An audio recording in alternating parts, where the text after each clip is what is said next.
So it's a huge honor for us to be here today to share our 365-day journey, right, Fairfax?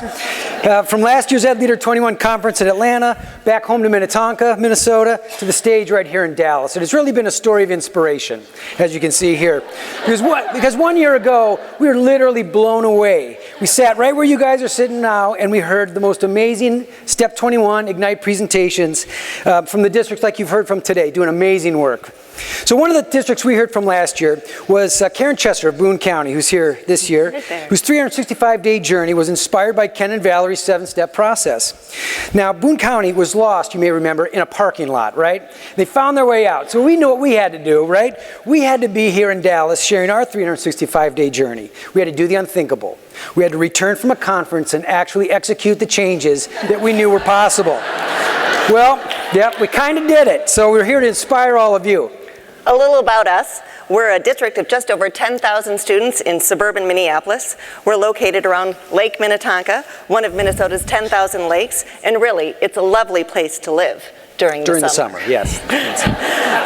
And day one wasn't really our day one. Minnetonka is a high-achieving and innovative district with the school board and superintendent with a strong vision for 21st century learning, dating back to the actual beginning of the 21st century. Wow. We joke that we were born on third and think we hit a triple. Way back in 2005, already 5 years into the 21st century, our strategic planning committee worked long hours and created dozens of plans to infuse 21st century skills into our classrooms. Step 2 is in motion.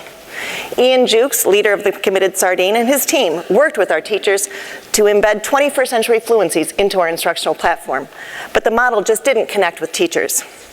We engaged a number of thought leaders: Tony Wagner, Michael Fullen, Doug Reeves, Heidi Hayes-Jacobs, Young Zhao, George Kouros, and of course, 4C's guru, Ken K. They all moved our work forward, and last year in Atlanta, we had an epiphany. We couldn't contract this work to someone else. We needed to own it and lead it. So it was just about a year ago when Pike County, Georgia's Michael Duncan, who's here today, shared the story of a foreign exchange student who said the biggest difference between German schools and U.S. schools is that in the U.S., all the tests are multiple choice. So you never really have to learn anything, right? Ouch. That one hit home. So we returned back to Minnetonka very motivated. Our professional development, which is step 4 in the process, needed a shot in the arm.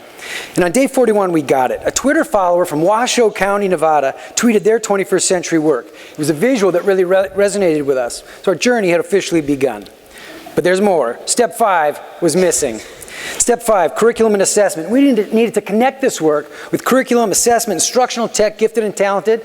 Our team is sitting right over here. Every aspect of our academic program. So we brought the team to Brainerd, Minnesota, to hear Valerie present on the Step 21 process.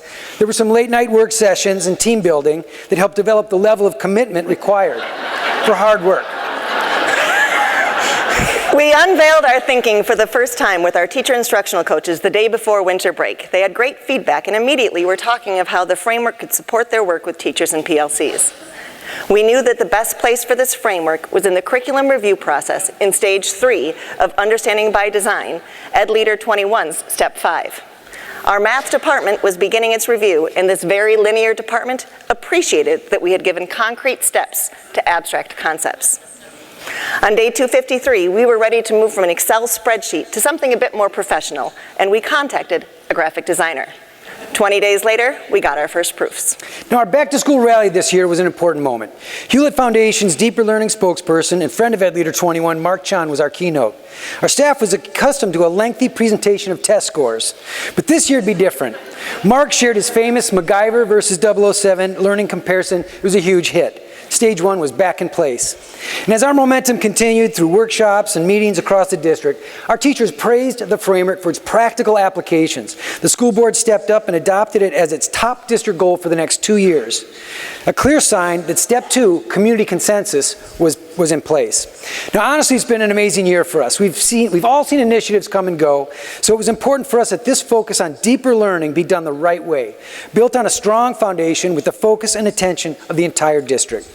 We've got our friends at Boone County, Kentucky to thank, and the awesome team at Ed Leader 21, this great network of school districts. So now we ask all of you, who's next? Will you be the next 365-day district? Your journey begins now.